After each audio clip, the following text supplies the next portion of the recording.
My name is Bohdan Kordan. I'm a professor at the University of Saskatchewan. I've been working on the internment issue and redress since about 1988. Why hadn't I heard of this? It was not something that, we learned in our textbooks or within the broad sort of panorama of Canadian history. But even in the context of the community itself, it's an episode that affected so many tens of thousands. And yet no one remembered, no one heard of it.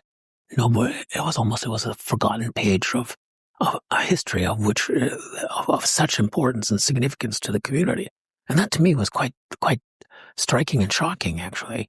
And so it was with this appreciation in mind that I actually embarked on this quest of trying to learn more, understand it. But I also understood the importance of having to create the kinds of sort of the foundation by which, in effect, that the people might come to know what the importance of the experience, the meaning of the experience and its significance, not just simply for the Ukrainian community, but how the Ukrainian community fits more generally within the larger framework of Canadian history and politics, if you will. So this book is the kind of culmination of that attempt to try to understand the nature of what had happened and to communicate it. I've written quite a bit on the subject, and it's been published in academic journals, and once they're published, they disappear.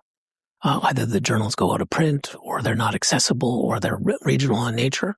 And so, for me, I thought it would be important to bring all of this together between two covers. So this is really a collection of essays, but they work as a kind of oratory narrative about internment. So the catalyst is to make this information more accessible to the wider public.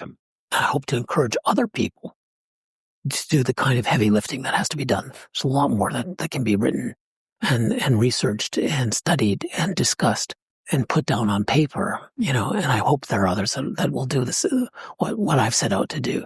And I welcome that. I encourage it. That was part of why I did this in the first place. I really did do it with a view of sort of setting the table. Now it's for others to eat and to prepare other foods in this process.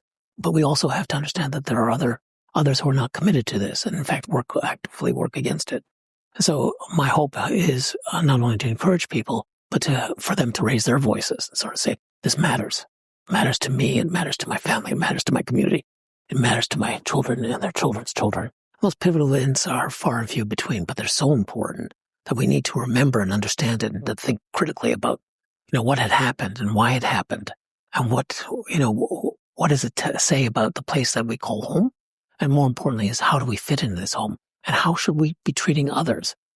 It's a kind of central question that I think is not just simply important to the Ukrainian community, but the Ukrainian community in Canada. We are above all Canadians, and as Canadians we need to understand what had happened, why it happened, and how do we go from here.